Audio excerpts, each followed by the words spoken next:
Everybody, and welcome into a new edition of the Patriots Beat podcast here on the CLNS Media Podcast Network and on Patriots Press Pass on YouTube. I'm Evan Lazar, joined as always by Alex Barth, and today's show is brought to you by our sponsors, LinkedIn. You can use that URL right there, linkedin.com/beat, to post your first job for free. That's linkedin.com/beat. Now, Alex, a pretty big game for the Patriots on Saturday night, a game where I think that they can make a statement to a lot of people. A healthy Indianapolis Colts team that's a lot better than their record indicates. A lot of those detractors out there for the Patriots, they haven't played anybody crowd. Everybody's been hurt that they've played against.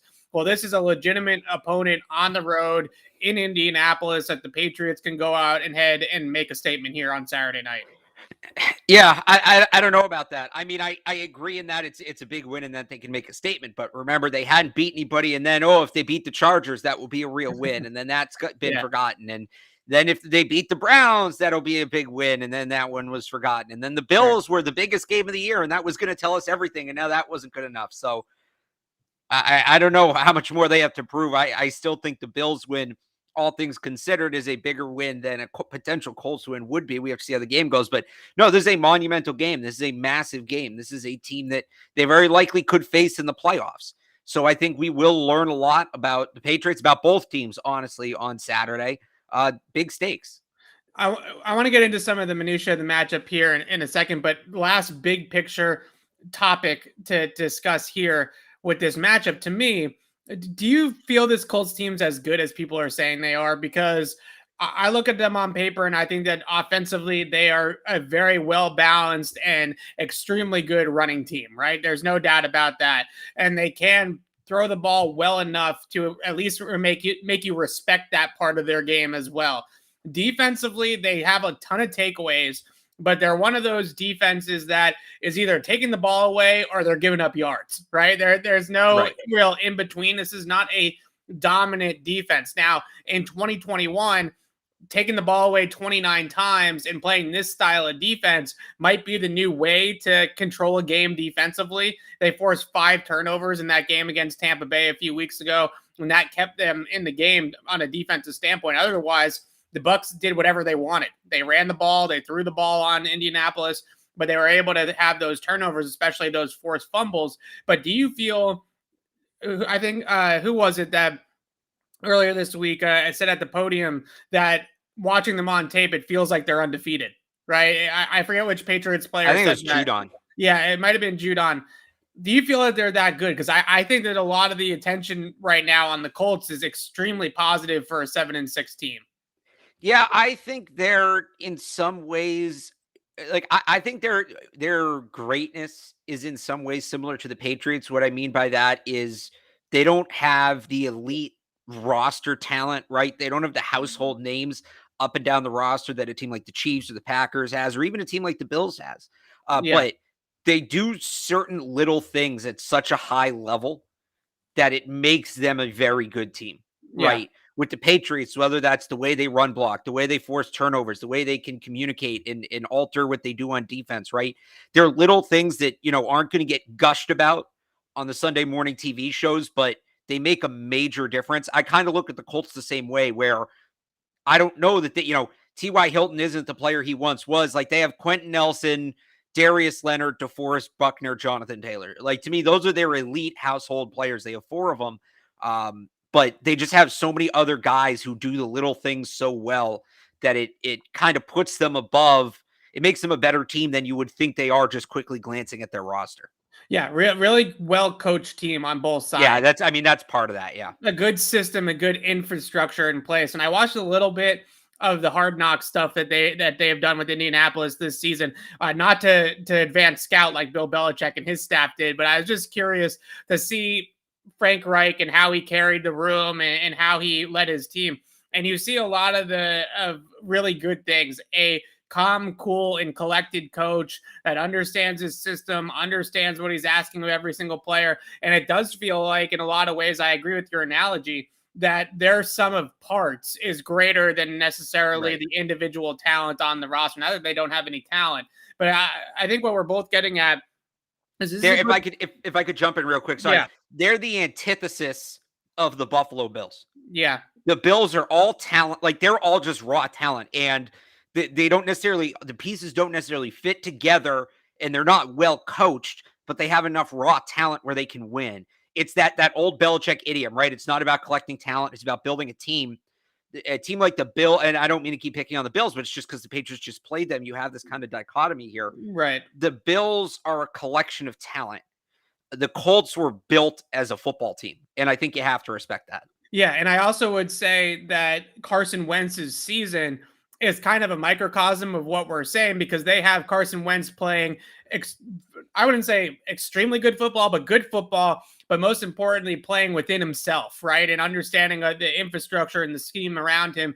And he hasn't turned the ball over nearly as much as he had in years past with Philadelphia. So they take Carson Wentz, they put him back in this Frank Reich system that he almost won MVP with in 2017. He only has, I think he's 22-5 right now, touchdown to interception ratio. He's not turning the ball over like he was the last couple of seasons in Philadelphia. He's stayed healthy. Somebody that I think isn't necessarily a problem as a passer, but isn't holding back the offense or the operation at all either at this point, which is something to be said for that as well. But let's get into the matchup of the Patriots defense against the Patriots offense against the Colts defense.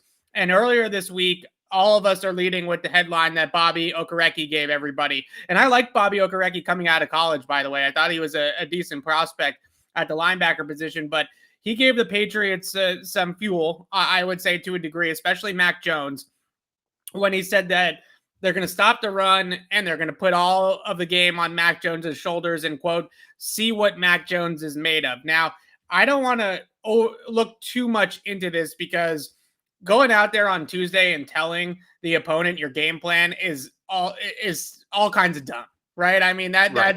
so I wouldn't overlook the fact that maybe this could be some gamesmanship and it might not play out exactly like this on game day. But I look at this Colts roster and I look at the way that they play defense.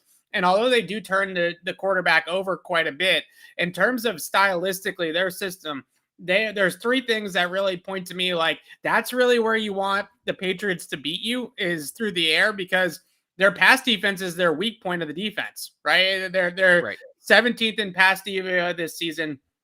They're 26th in DVOA on passes to the middle of the field, and they're giving up over 70 yards per game to tight ends this season, which is dead last in the NFL. They've given up the most yards per game in the entire league to tight ends. So they can't defend the middle of the field in the passing game. They can't defend tight ends. All they do is play zone coverage, right? They don't play much man. That spells like a disaster against Mac Jones, Hunter Henry, Jonnu Smith, and the way the Patriots offense is built. And over the years, we've always said that you can't play zone coverage against the Patriots. And I think a big reason why everybody got to that point was because Brady always shreds zone coverage. But based off the stats that we have from over the last 2 years, I also think that Josh McDaniels is a really good play caller against teams that play a lot of zone coverage, because he's had Cam and Mac now produce at a pretty good rate against zone too. So I don't think it was all Brady in that instance. I think that some of it is the way that the Patriots game plan and the zone beaters that they have up their sleeves for the different schemes that these teams run. This should be easy pickings in the passing game in a lot of ways.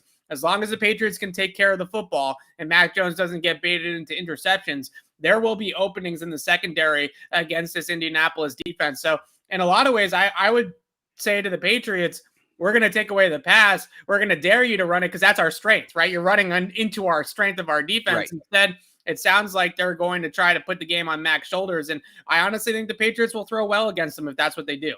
Well, it's interesting. It's kind of a bigger picture question, right? What do you do when your strength and your opponent's strength match up? It's right. Do you want to play to your strength, even if that's what the opponent does better?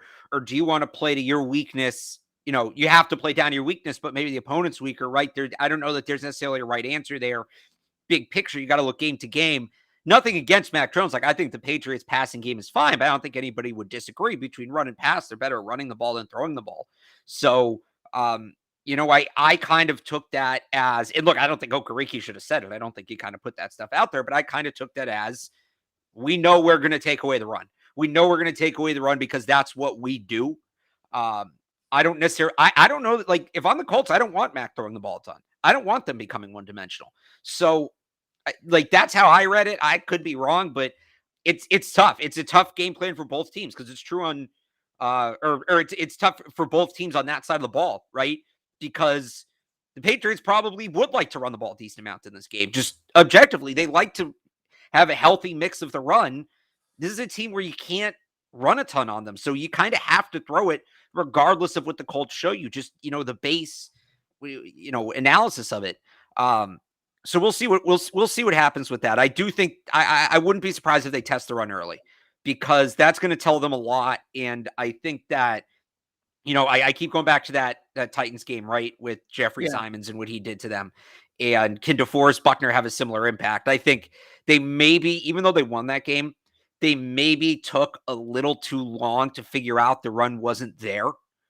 And so I wonder if they kind of test, because DeForest Buckner is on that level. I think Bill Belichick called him the best defensive tackle they'll face all year. I wonder if they run the ball early just to test Buckner and figure out early if that's going to be a legitimate way to move the football or not. Yeah, I look at that Titans game from both sides of the ball, honestly, from that perspective, as a really good blueprint to how the Patriots can win this game, right? I think defensively from the Titans, they played a ton of zone coverage in that matchup against the Patriots, and Mac Jones goes out there and throws for 310 yards, which is still his career high right now. So you see what happens, I think, if you're the Titans, or excuse me, the Colts. If you sit in zone coverage against this Patriots team, then they're going to beat you, and especially going to beat you in the middle of the field. I look at this as a game that, and I think I say this a lot, so maybe this is just a stylistic preference that I have, the way you call a game, but I really hope that the Patriots pass to run, right? They start this game early on. Hey, if you're going to put 8 guys in the box, if you're going to play single high against us, and you're going to try to take away the running game and put it all on Mac, right, and do that sort of thing, then we're going to throw you out of it. We're going to attack you down the field. We're going to attack these zone coverages. We're going to flood these zones deep, and we're going to get the ball down the field, maybe incorporate some play action to get those linebackers who are probably thinking run first this entire game to scream up to the line of scrimmage and hit it behind them, that type of thing. That, to me, would probably open up the running game more, and then you close with the running game late, right? You come back to the running game in the second half, and when they kind of adjust to what you're doing in the pass game. So when I look at this from a Colts perspective, it was surprising to hear Okereke say it, just because why say that, right? Why put that out there? Why poke the bear, and why put your game plan out there publicly? But most importantly, I just don't think that this Colts defense is built well to go out and stop the Patriots passing game. So if you're going to dare them to do that, then I don't know. It just seems like a backwards thing. And most importantly, looking at that stat against tight ends, a couple weeks ago, they played the Bucs. Gronk had 7 catches for 123 yards against them. Earlier on in the season, Mark Andrews had 11 catches for 143 and 2 touchdowns against this Colts D. They play a ton of zone, like I said, but they play a lot of split safety zone as well. And the middle of the field is just begging for it. The seams, little sits in the voids of the zone coverage, things like that. Those are all going to be open for the Patriots all game long. If they're able to throw the football as much as I think that they will. I think Mac's going to put up numbers in the passing game this week. There's one player I want to get this. Real quick back to that point. I know, like, when I'm going on podcasts and stuff during the bye week, I got the question a lot, what's the biggest change the Patriots should make? What's the biggest adjustment they should make during the bye week? And I don't think there's a ton of answers to that question, but I kind of defaulted on, well, do they kind of get Josue Smith more involved? Do they use that week to find new ways to use Josue Smith? So, and it kind of makes sense. We've seen them do that in the past where maybe the bye week wasn't this late in the year, but they've used the bye week to, add entirely new concepts into the offense. And here's a perfect chance against a team that doesn't defend tight ends well to kind of jumpstart Josue Smith here for a late season run and a playoff push. So I know a lot of people are going to hear those tight end numbers and think about Hunter Henry, and certainly, he's got the dad strength now, first game since he had a kid. There's like the whole dad strength thing across sports. There's numbers that support that players have a small window where they play better after having a kid. So capitalize on Hunter Henry's dad strength, certainly on Saturday. But then I think, too, this is a great game if you are going to jumpstart Josue Smith. And they've been telling us down there, players, coaches, that his breakout game is coming. Here we go. This seems like a perfect opportunity for a number of reasons. Yeah, I want to try to pull this up real quick because in that game against Tampa, it wasn't just Gronk. Cameron Brate had a few big catches in that game as well, right? So they had the 2 tight end thing going against this Colts defense, Yeah, and here they you were go. pretty effective doing that. Cameron Brate, 3 for 23.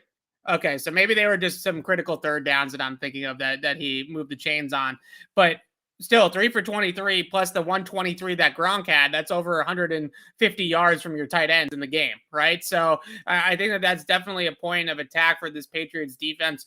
I wrote down some game records here on the for the Colts defense and on the Colts offense, but I want to, obviously we're talking about the defense right now, and the biggest we talked about Buckner.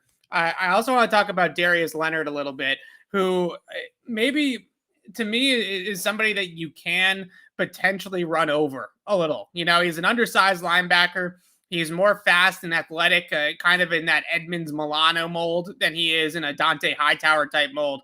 But he's been a absolute tackling and turnover machine since they drafted him, basically instantaneously being a force in the middle of the defense, particularly strips the ball out a ton. And you look at some of these Patriots running backs, Damian Harris, Ramondre Stevenson, those guys have fumbled and put the ball on the ground a little bit this year. So he is somebody in this whole Colts team. They have 14 forced fumbles on the year. They lead the league in fumble recoveries. This is a team that is going to strip the ball, that's going to attack the football, and the Patriots ball carriers have to be careful. Yeah, I wonder if, Leonard generally is going to play in between the hashes, DeForest Buckner in the middle too. Yeah. I wonder if the Patriots try to keep the ball more to the perimeter. And look, Leonard can get there. He's a sideline to sideline player, but I wonder if they run the ball more to the outside, more, stretch runs, toss runs, that sort of thing, just to kind of get away from both Leonard and Buckner. It almost sounds too easy, too simple to be a true strategy, but teams have done things like that before. Yeah. And one last game record here that I think deserves a lot more credit than he gets is Kenny Moore, the nickel corner for Patriots legend Kenny Moore. Indianapolis. Yeah, Patriots legend, a guy that probably could contribute right now on the Patriots if he was still around. He gets the ball. He's a ball magnet, right? He's around the football a ton. Interceptions, great awareness in zone coverage, as Jacoby Myers talked about today. Just has great instincts and feel for the zones that he plays in their coverage system, and is really somebody that if you're looking for a ball hawk that could sneak up on Mac Jones and pick one off, Kenny Moore is definitely the guy that could do something like that.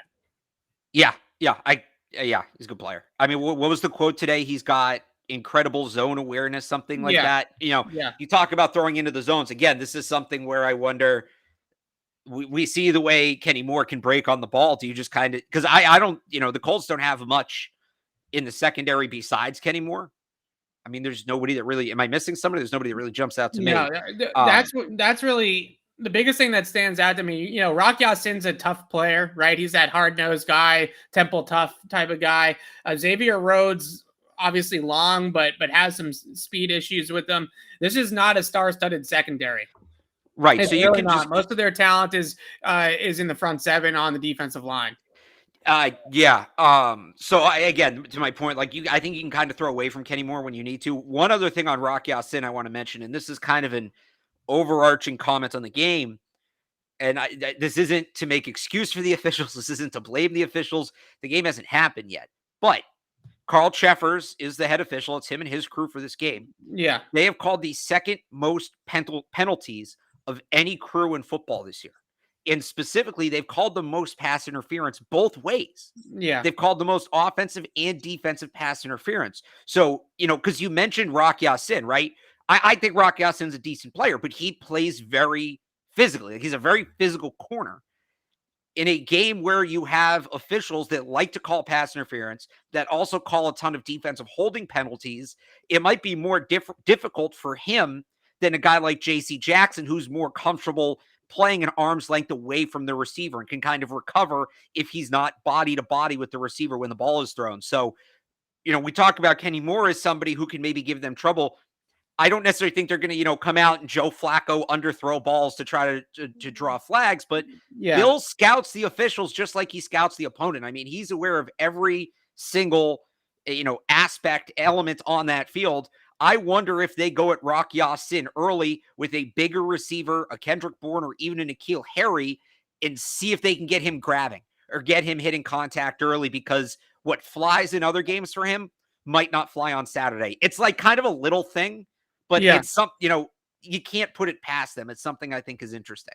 Yeah, we got to shout out our friends at LinkedIn, but I want to hit on that in a second. But first, LinkedIn, these days, it can be hard to find and hire the right candidates for your small business. That's why LinkedIn Jobs made it easier to find the people you want to talk to faster and for free. Create a free job post in minutes on LinkedIn Jobs to reach your network and beyond to the world's largest professional network of over 770 million people. Focus on candidates with just the right skills and experience, and use screening questions to get your role in front of only the most qualified. Then use the simple tools on LinkedIn Jobs to quickly filter and prioritize who you'd like to interview and hire. That's why small businesses rate LinkedIn Jobs #1 in delivering quality hires versus leading competitors. LinkedIn Jobs has you find the candidates you want to talk to faster. Did you know every week nearly 40 million seekers visit LinkedIn? Post your job for free at linkedin.com/beat. That's linkedin.com/beat to post your job for free. And just to wrap this up with the Pats offense. What you could have said, though, is speaking of pass interference, don't let a slow job search interfere with your business. Let's see. This is why we gotta have you do these. You'll get one of these one day. You're right. I think that's a good point, though, about the refs in general. It just speaking to this Colts D, because I just went on this whole 10-minute thing about how playing zone coverage against the Patriots is probably not a great idea, how they can't guard any tight ends in zone. The Pats have 2 tight ends that they could get the ball to. So if Frank Reich is a true game plan coach, right, then you would expect them to play a little bit more man coverage in this game than what they're typically accustomed to doing. But if you're going to do that against a group of refs that throw the most DPI flags in the league, and you're not a team that typically lends itself to playing a ton of man coverage, that seems to be something that could be problematic for Indianapolis's defense as well. So I look at that. I agree with you 100% that the flags could come, but it might actually prohibit them in a way from playing as much man coverage as they probably would want to play against the Patriots. I think they're really a 20% man coverage type of team, and they probably would have liked to have been a little bit more 50-50 in this game just based off the matchups. Probably not going to happen if you're going to be getting holdings and DPIs all game long thrown by the refs, and you're not a team that technique-wise drills a ton of man coverage. That's how you get penalties, right? Is by having poor and sloppy technique. Last thing here on the Patriots offense against the Colts defense, Damian Harris. Questionable for this game officially with that hamstring injury. We've been out at practice all week long, Alex. Obviously a limited portion that we're able to watch.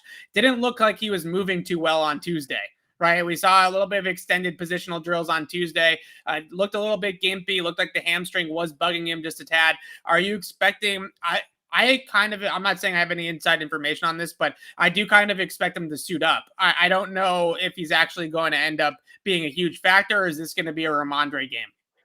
Yeah, I don't have any inside information on it either. Hamstrings are always tricky, right? So you never really know. Granted, that was a practice, early in practice.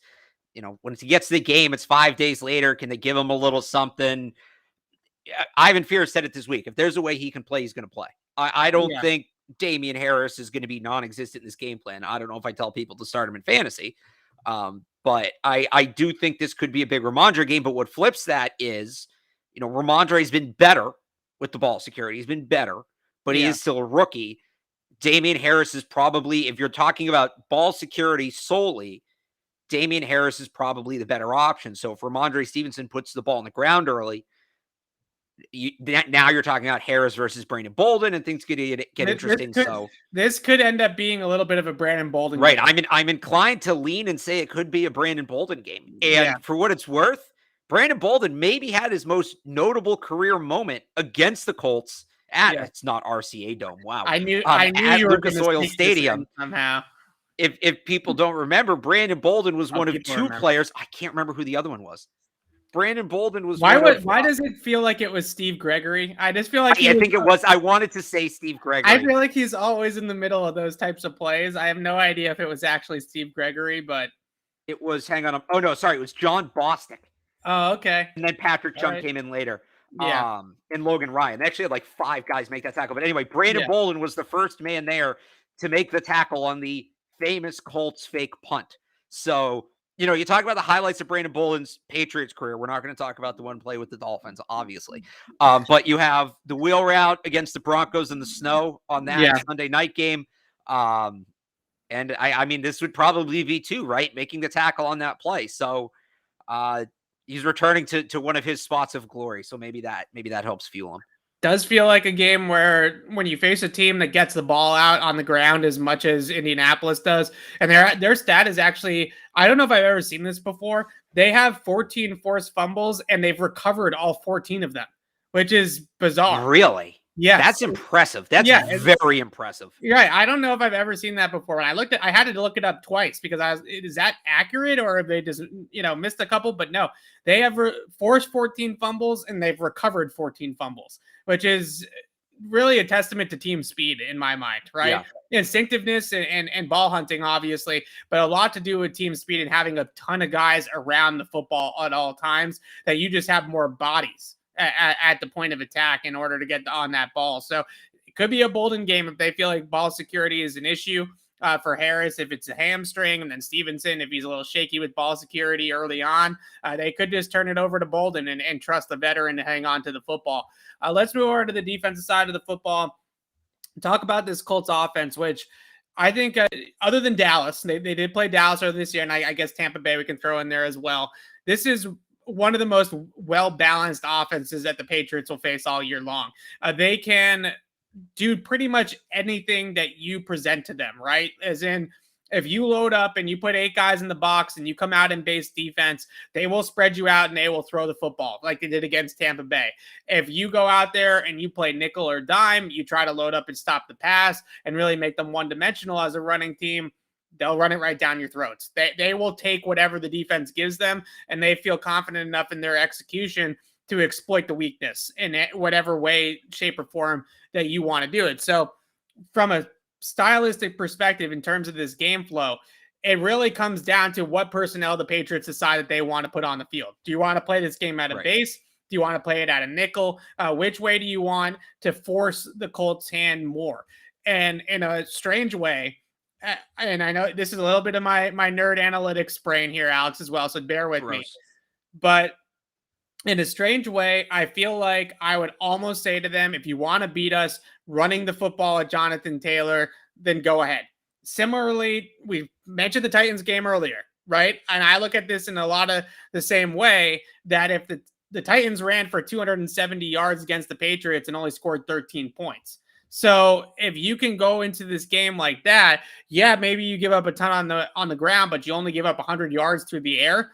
I think that's a more viable strategy than allowing Carson Wentz to take those big linebackers and spread them out and throw all game on Dante Hightower and Jawan Bentley and Kyle Van Noy in coverage.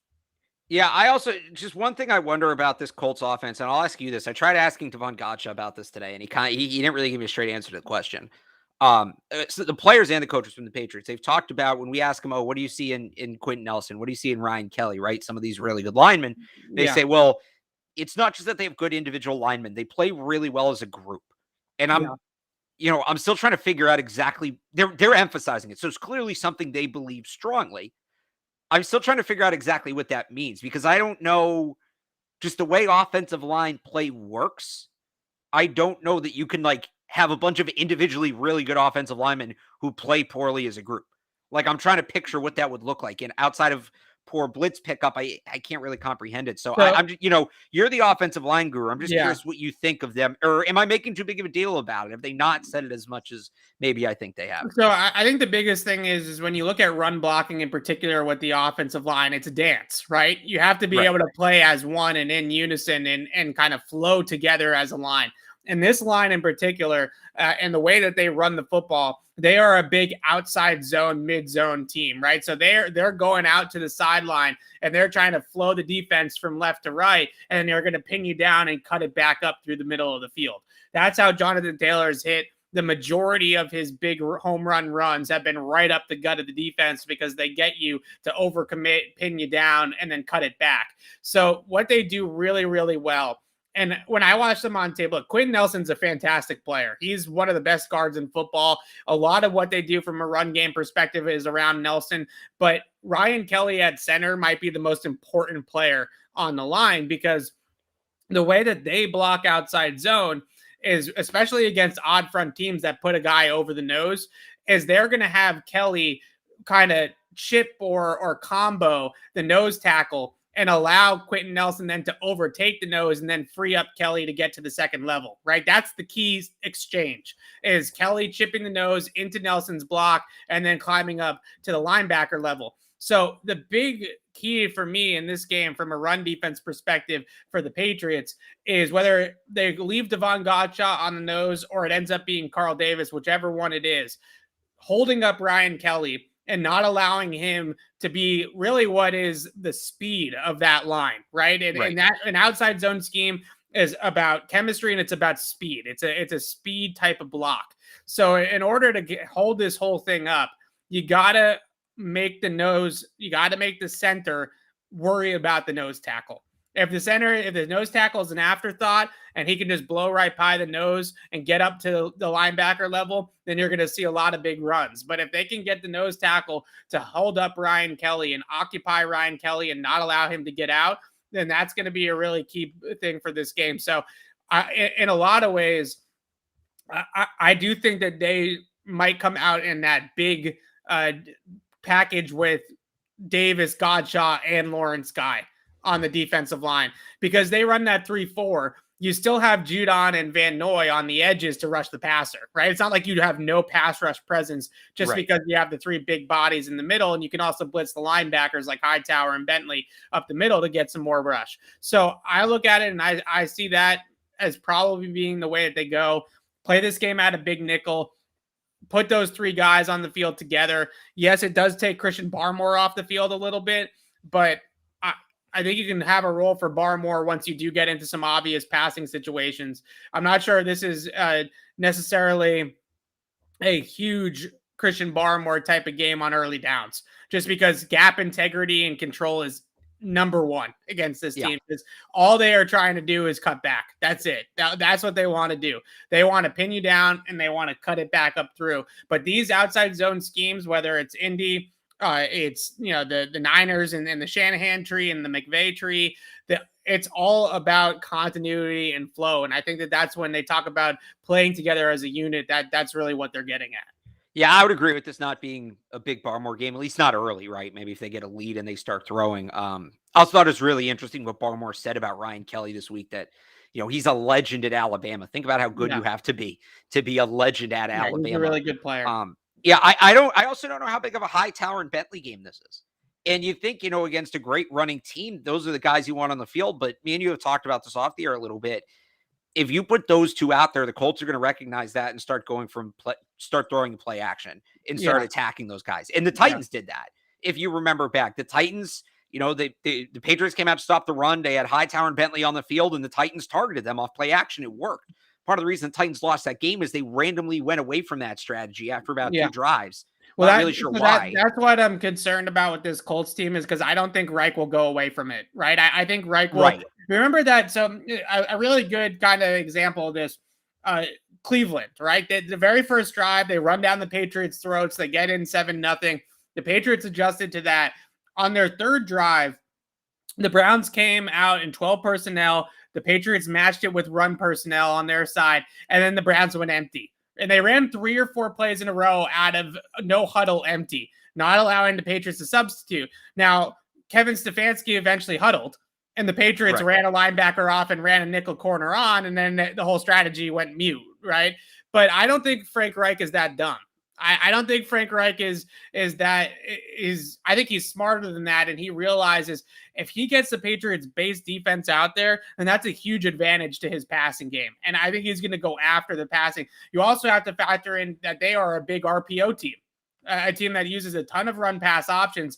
This is the Eagles system from the 2017 season, right? This is Philadelphia's offense from that Super Bowl. So you're going to see a lot of shotgun PA. You're going to see a lot of RPO actions. You're going to see a lot of those types of things.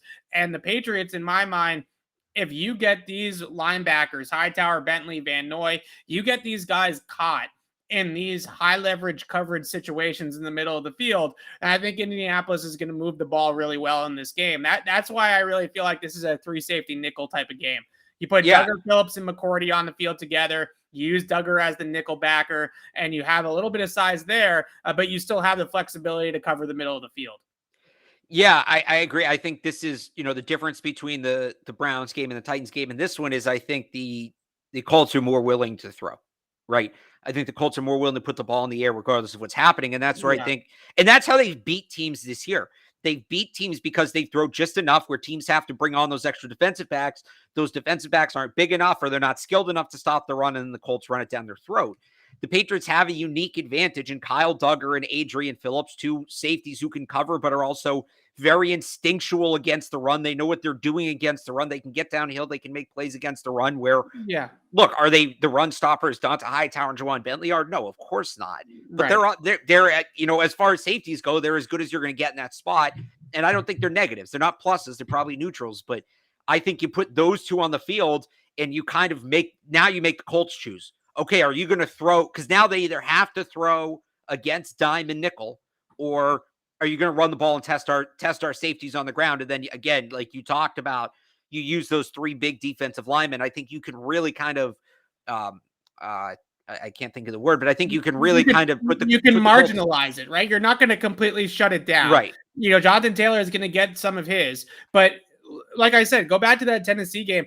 If the Colts think that they are going to put up points on the Patriots solely by running the football, then they have another thing coming. They're not going to. They won't score. They'll score 20 points in the game. If they could only run it, and they're averaging 5 yards per pass attempt, but they run it 45 times in this game, it's going to go exactly the way it went for Tennessee. And that's the big thing to me in this game, is that if I'm the Patriots, I don't overreact to how good Jonathan Taylor and the Colts run game has been, because I think that that's really feeding into the matchup for Frank Reich. And you put too many linebackers on the field, and I think that's when he's going to start to get you. And that's exactly what happened with Tampa Bay. They opened the game in base, and they have more athletic linebackers than you do, by the way, right? Levante David and Devin White. And they opened the game in base. They stopped the run effectively in the first half out of base, but they got absolutely shredded through the air. Carson Wentz threw for 300 yards and 3 touchdowns in that game. And as the game wore on, the Bucs had no choice but to go to nickel, because they're getting thrown on left and right out of base. Once they go into nickel, Jonathan Taylor averaged over 7 yards per carry against their 5 DB package. Right. So you have to play that sort of cat and mouse game. And I wanted to read off this one last stat here. I got to go ahead and find it. So I think you kind of alluded to this, Alex, when we were talking about this week down at Gillette. The Patriots this season in expected points added, the 3rd best team in the league defending the run out of nickel. They are a very, very good nickel run defense. And a big reason why is because they play a lot of that 3-safety nickel. They don't play a lot of true 3-corner nickel.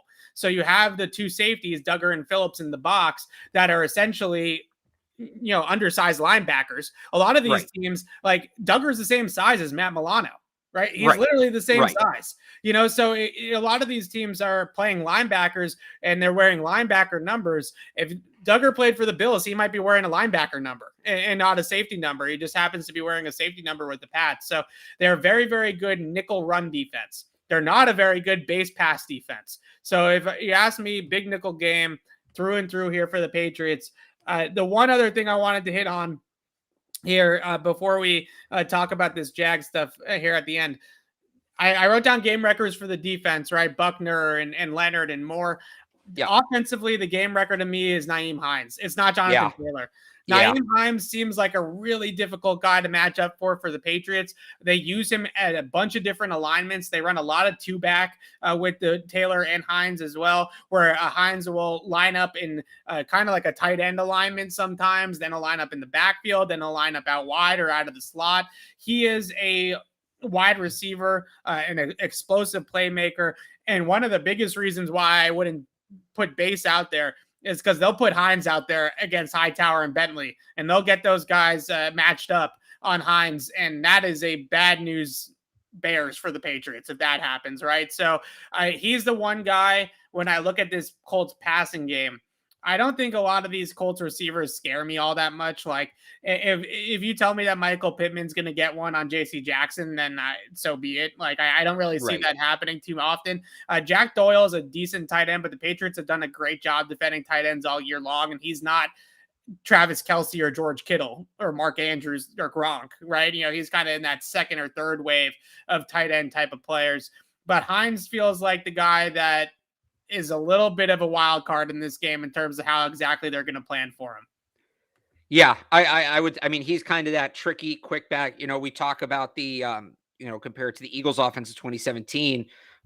Why can't I think of the running back who caught the touchdown? That wasn't a touchdown. Corey Clement.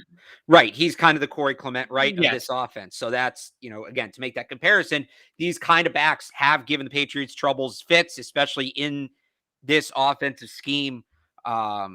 And he's particularly good at his role. So he stands out. Can I give you two more and then we'll get on to the other stuff? Yeah.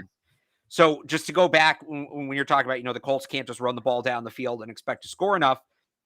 Something else to watch here. Colts have one of the worst red zone offenses in terms of scoring touchdowns in the NFL, 57%. That ranks 22nd.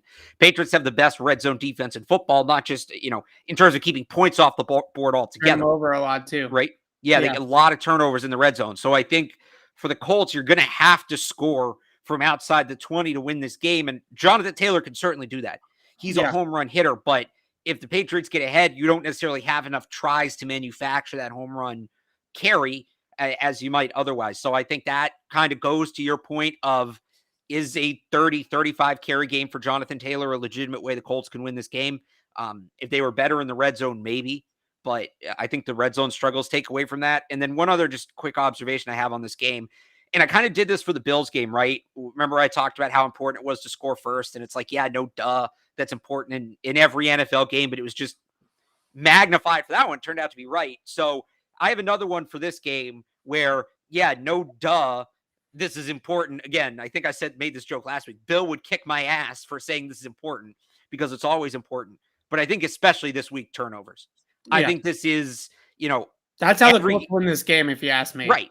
Every game, every single NFL game, turnovers are a top 3 most important element in the game. But I think this week it's 1 and 2, because if you look at the difference between the 2-4 Patriots to start the season, right, and the 7-0 Patriots since, the biggest difference is they're not turning the ball over as much on offense, and they're creating a lot more turnovers on defense. Yeah. And that pattern has to continue for them to be successful. And you have a team on the other side that creates a ton of turnovers, that is adept at creating turnovers on the defensive side of the ball. And the Colts have lost every game in which Carson Wentz has turned the ball over this year. Neat little stat for you. Not that the offense has turned the ball over, but when it's Carson Wentz turning the ball over, they've lost every single one of those games. So to me, this entire game, I don't know if you can bet these kind of things in Vegas, but if you can bet whoever wins the turnover margin wins the game, I would bet a sizable amount of money on that, because that feels like, that's the way this game is going to go. Again, important every week. I know I'm not breaking any ground here, but I think the turnover battle in this game is even more so than average. Absolutely massive.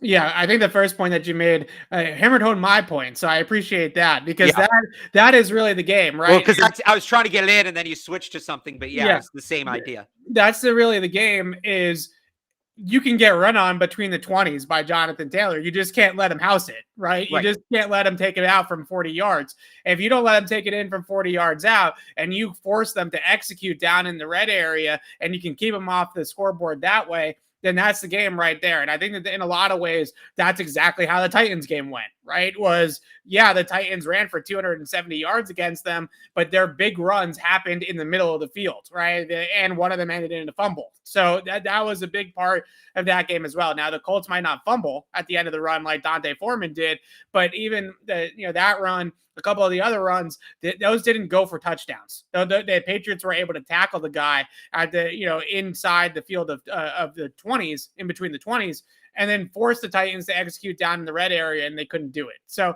that's a game right there for the Patriots. You might get run on a little bit, but just don't let them house it from 40 yards out. Force them to beat you inside the red area where your strength is. And I think the Patriots are gonna come out fine in this game defensively. I'm not too concerned unless they invest all of their resources in stopping the run and they open up the passing game for Carson Wentz that way. I'm not too concerned about Carson Wentz just sitting there and beating your nickel defense through the air, right? I still don't think that he's on that level.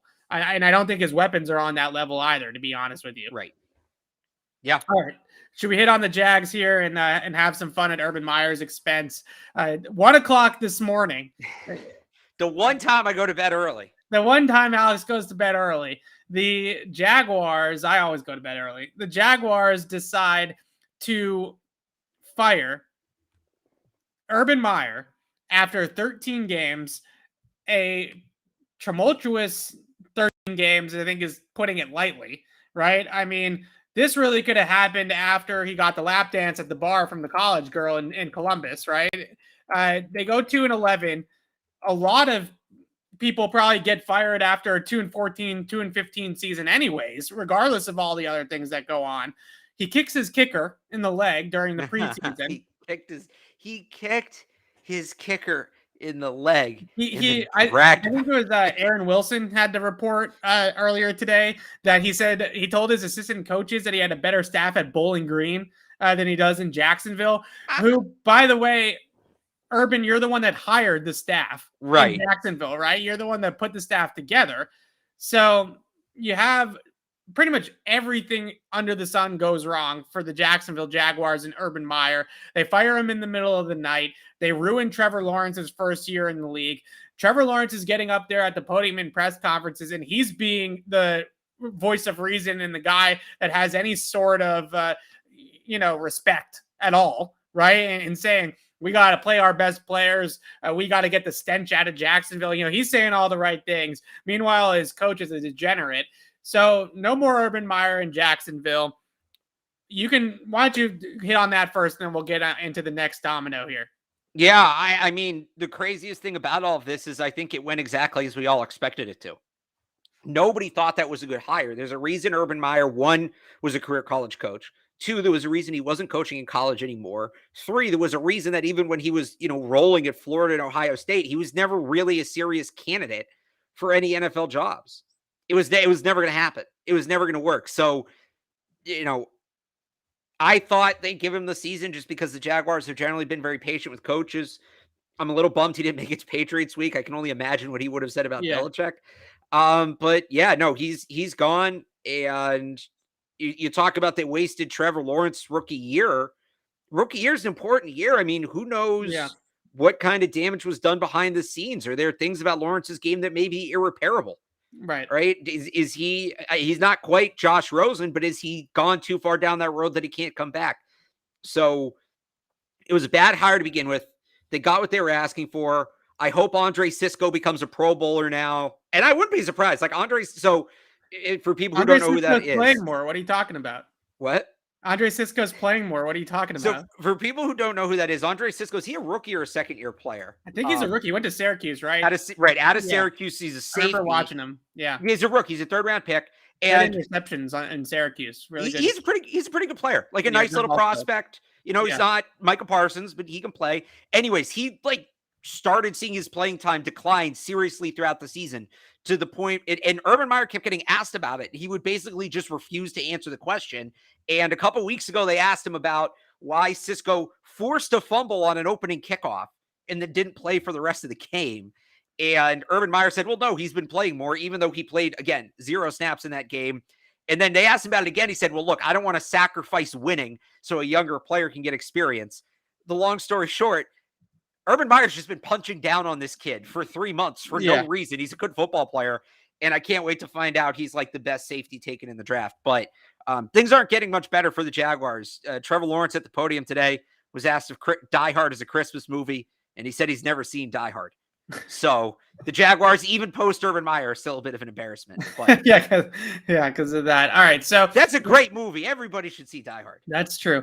The next domino here I wanted to talk about was obviously Josh McDaniels. And not only does this coincide with Colts week, which is a nice little angle there for us as well in the media, but also just I have heard, and I'm writing about this over the weekend in my mailbag, that there is a little bit of a renaissance here.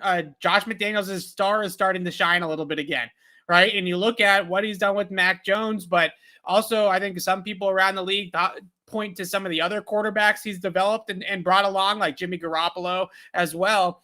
And although Bill deserves all the credit in the world and gets all the credit in the world, the guy that has been in the trenches with Mac Jones since rookie minicamp and basically tied to Mac. I mean, we go out there, we saw camp and we saw all the practices, right?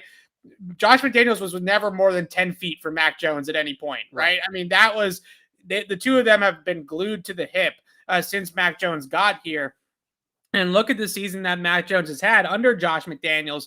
If you are a team, whether it's Jacksonville, whether it's Chicago, whether it's another team that ends up opening up their head coaching position, and you either have a young quarterback or you have a quarterback that you're thinking about drafting that you want to pair with a new coach, bringing in Josh McDaniels to work with your quarterback and also call your offensive plays, you could do a whole lot worse than that as a team. And you could hire Urban Meyer. Right. So you look at Josh McDaniels' shine, maybe getting a little bit polished here around the league for what he's done with Mac Jones and some of the other things that he's done as a coordinator in the past, maybe distancing himself a little bit from what happened with the Colts in 2019 is a big part of it too. We're a couple of years removed from that now as well. So the stench kind of wears off. So the question I have for you for the chat, Alex, is number one, should the Jaguars want Josh McDaniels? And number two, should Josh McDaniels want the Jaguars? Yeah, it does seem to make sense, but Vegas is generally pretty good with these things. They have McDaniels is, I think it's like the 8th most likely coach. They have 14-1 odds, tied with Pete Carroll. Yeah. So, I think it makes a lot of sense both ways. Here's some of the questions. I think wherever McDaniels goes, he's going to want full roster control. Yeah. The Jaguars already have a general manager in place. Will they fire whoever it is whose name is escaping me, but it's his first year on the job? Are they going to fire him for McDaniels? Is McDaniels, does he want to work with an owner like Shad Khan who doesn't? I think he's really supportive of the team. I don't think he entirely knows what he's doing. Shad Khan doesn't know what he's doing at all. Shad Khan's out on some sort of yacht somewhere, right? And he's looking to invest money in the Jaguars. Don't get me wrong. He'll spend. But he's looking to give the keys over to somebody that can run the entire football operation for him so he can just show up in game day and wave his pom-poms, right? He's not looking to get involved in the weeds of the operation of the team. Well, and the other thing is, I think a lot of it goes to what does Josh McDaniels think of Trevor Lawrence, right? You'd like to think he thinks he's an elite quarterback, obviously, because I think that's pretty much the consensus, or an elite quarterback prospect. But you don't know. So I look at some of the names ahead on the list here: Byron Leftwich, Kellen Moore, Eric Bieniemy, Joe Brady, that just make more sense to me. I think Leftwich, because at a certain point too, I think you have to, as much as Jaguars fan base is an oxymoron, I think you do have to kind of mend the bridge, with whatever fans are there, because this last season to me was a slap in the face to the fan base. Like if I was a Jaguars fan, if I was one of those 5 people, right? If I was Emerson Lotzer or Kenny Middleton, who are the only 2 Jaguars fans in existence I know of, how do you not, how are you not upset with the organization after all of that? Yeah. Because you basically got, this was supposed to be this magical year where you brought in Trevor Lawrence and you were totally hitting the reset and you were going to recover from that stumble after the 17 AFC Championship.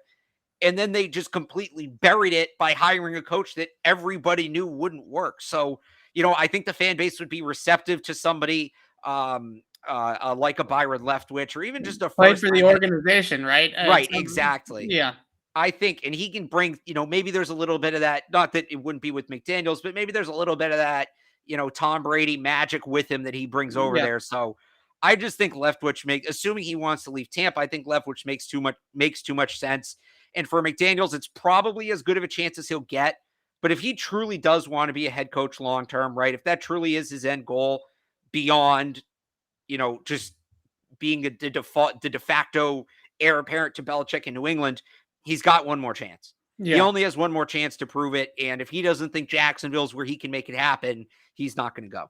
Yeah, the biggest factor for McDaniels that he's outwardly on the record saying this is in 2019, his family didn't want to go to Indianapolis. It was pretty much that simple, right? His wife, his kids, they've planted a ton of roots here in the New England area. They've been here for over 20 years. He didn't want to take his family to Indy, and his family didn't want to go to Indy. They just had no desire. Now, Jacksonville, I've been there. It's warm. You can give it that, right? Not exactly the nicest place in the world, but it's very warm.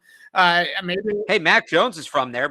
You think Mac Jones like just Florida dumps a little bit more? I mean, Florida's nice. Like, don't get me wrong. There's got a gators out there in Jacksonville, though. You got to be careful. No income tax, though. Do you think do you think Mac Jones would trash on his hometown to prevent Josh McDaniels from leaving? You don't want to go to Jacksonville. I lived in Jacksonville. There's nothing there. You don't want to go there, man. New England's great. I've been here for a year. I love it. Like, I don't know. It's an interesting dynamic. The other thing that I have heard, though, is that with Josh McDaniels in particular, there is a sentiment that he doesn't want to leave New England high and dry, right? If he doesn't feel like Mac Jones is well established enough in the system and in the league, and they don't feel like somebody on their current staff is ready to call the offensive plays yet, that I don't know if he will leave Bill Belichick with nothing. You know what I mean? Like no coordinator, no play caller, unless they feel like Nick Caley or Troy Brown or Mick Lombardi is ready to call plays. I don't know if he'll just ditch them, so to speak, without that. Now, maybe Bill convinces Bill O'Brien to leave Alabama to come back to New England for a few years, and they keep grooming those young guys, and eventually those guys can take over, and that they kind of use a transition coach or a bridge coach to fill the gap. But Mac is only 1 year into this thing. The Patriots don't have a guy on their staff. It's not like right now they have a Chad O'Shea, right? Who's been somebody that's obviously a candidate to call plays and be an offensive coordinator. I don't know if they necessarily have that coach currently yet on the staff that has emerged as that type of person for them. So I do think that there will be some weight put into the fact that McDaniels has started this thing with Mac. They've had a great rookie season together, and leaving in year 2 for Mac Jones and for the Patriots is putting the organization in a little bit of a tough spot. So maybe we're more discussing Josh McDaniels as a true legitimate option to leave in a year or two once Mac is a little bit more established in the NFL and is kind of that star quarterback in the league instead of just a promising rookie quarterback. So I think the other interesting thing, if we really want to blow this up, to keep an eye on is somebody mentioned Bill O'Brien in the chat, and I think you just mentioned him. That's an interesting one. Yeah. What happens with Steve Sarkisian at Texas? Right. Because Texas just had, and look, he just signed a 6-year, I think $40 million, something like that deal. So he wasn't getting fired after one season, but it was potentially the most disappointing season Texas has had in 20 plus years, right? You lose to Kansas at home. They weren't bowl eligible. They had that horrible loss in Red River. So the reason I bring this up, if people don't know, Steve Sarkisian was Mac's OC at Alabama. Yeah. And he left last year to take the Texas job. And he is sort of in that Belichick sphere. He's more on the Saban side of it, but he's in that, there's a branch on that tree. It's out there. It's on the edge, but there's a branch he's connected to that tree. So can I give you one other name? This is a name that I have long really, really hoped would eventually come here. Joe Brady? No. Okay. Chip Kelly. No. Chip Kelly somehow he leaves UCLA. Oh, of course you want Chip Kelly. Bill and Chip Kelly love each other. They have a mutual admiration society.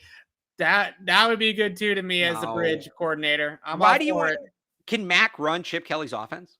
Yeah, why not? It's a quick passing based offense, right? No, I mean, it's ground and pound / spread and get it out. You know what I mean? It's a tempo offense. Read option heavy. It's RPO heavy, I would say. I don't think you necessarily need to be true read option. I think that they could run it as RPO and it basically get to the same sort of stuff. I think that's just he ran the offense with Nick Foles. I think that's just, Nick Foles sneaky mobile. I think that's just asking for Marcus Mariota to get paid too much money to be the backup quarterback here. Steve Sarkisian's the interesting one for me. If things go south with Texas again, like let's say Josh McDaniels stays. Yeah. If things go south with Steve Sarkisian, go get Brian Hoyer. That's not a terrible idea either. It might need a year or two in between. It's not awful. Yeah. No. Nobody knows the system better than him. The question is, can he sequence together plays, right? Right. The other one is in Jacksonville. Please let them hire Dabo Swinney. Please. Like, because as much of a bad guy, as questionable as Urban Meyer is, both as an NFL coach and as a person, Dabo's right there, if not more so. Like, that would just be the ultimate, it didn't work, so we're going to try the exact same thing again. Please. And I'm surprised. I got to see if I still have those Vegas odds up. I don't think I do. Dabo is still bitching and moaning about college players being paid. He doesn't want the college players to get paid. He did say he would quit like 5 years ago. He said he'd quit if they ever started paying college players. So we're still waiting on that, Dabo. He just lost Brett Venables to Oklahoma, who's the real mastermind of Clemson football, if you ask me. Yeah. And the ACC kind of sucks. He's not going to get to walk in to title games, to the college football playoff anymore just by winning the ACC. There's no good teams left. Look at what's happened to Florida State, right? BC's losing Kenny Pickett. Yeah. So if there was ever a time for Dabo to jump to the NFL, not that any NFL team should want him, but if there was any time for Dabo to look towards the NFL, this is it. And clearly the Jaguars are willing, and Shad Khan is willing to make that disastrous of a hire because they just did it. So it would be fun. It would be very fun. Dabo. Okay. All right. Well, that's been. And by no means am I saying Dabo to Jacksonville would work. It would be the exact same thing. He'd be gone within a year. There'd be all these bizarre stories about him treating people horribly. But I want to see that. It would be entertaining. I think that the Jaguars and Shad Khan need to make a real sharp decision here, right? Like a real astute decision. You got Trevor Lawrence, even Andrew Luck, who retired because of the Indianapolis Colts incompetence for the most part. Still had those 3 consecutive 11-win seasons, a trip to the AFC Championship game. They were even still able to put this thing together enough for Andrew Luck to succeed. So you got to do better if you're the Jacksonville Jaguars for poor Trevor Lawrence, who's still a very, very talented guy and all those types of things. And you got to hope it's not too late, first of all. Yeah. If just from a McDaniels standpoint, I think the time is coming where he's going to start to get legitimate calls again to be a head coach. And I think that he's got some decisions to make, certainly. But at the same time, if I'm the Patriots, and I thought it was really interesting this morning, Andrew Callahan asked Belichick about replacing people in the organization that get poached by other teams, right? He specifically asked about front office guys. But I thought Belichick's answer about having an eye towards the future and knowing that that's a possibility with different guys in your organization was a really insightful answer. So, the Patriots have looked at it from an offensive coaching staff standpoint and say, Josh is good enough to be a head coach somewhere, right? He's good enough to be a head coach. Eventually somebody's going to come along and take him away. Who's next, right? Who's next in line for us? And I think that's going to be something the Patriots might have to address here soon. Also, really quickly, you mentioned Brent Venables going to Oklahoma. That is like a low-key amazing hire by Oklahoma. Yeah. That might have been the best hire of all of the carousel in college football, was grabbing Brent Venables from Clemson to Oklahoma. I think he might be better at Oklahoma than Lincoln Riley was. And I know that's a little bit of a take. But they're transitioning to the SEC. I think his style, I don't know how well his style plays in the Big 12. I think his style played very well in the SEC. So assuming he makes it that long, like that, I agree with you. Yeah. Yeah. Okay. So Alex and I will be back on the pod on, are we going to do Monday or Tuesday? Probably Monday. Quick Patriots breaking news too. Ronnie Perkins on IR. Yeah, it doesn't surprise me. Ronnie Perkins should have been on IR to start the season, probably. Red shirt. Yeah, redshirt year, as we knew. So Alex and I will be back on the podcast on Monday afternoon to recap this game against the Colts on Saturday. Weather permitting, the Boston area is supposed to get a ton of snow on Saturday. Hopefully I get out in time to be able to go to the game. So I'll be there on Saturday night, so you can check out all of our coverage on CLNSmedia.com and on Patriots Press Pass from Indy. And read Alex on 98.5 thesportshub.com, right? I always get that URL wrong. You doing any radio over the weekend or anything, Alex? This weekend, no. Not no that I radio. Know yet, anyway. That's disappointing. I might. I don't know. So they sometimes just call me day of. So just keep they listening. Get you on Saturday. Come on. I mean, just keep it tuned. 98.5 The Sports Hub. There you go. Keep it to 98.5 the Sports Hub. Alex and I will be back on Patriots Beat on Monday to recap Patriots Colts, and then it's on to Buffalo again.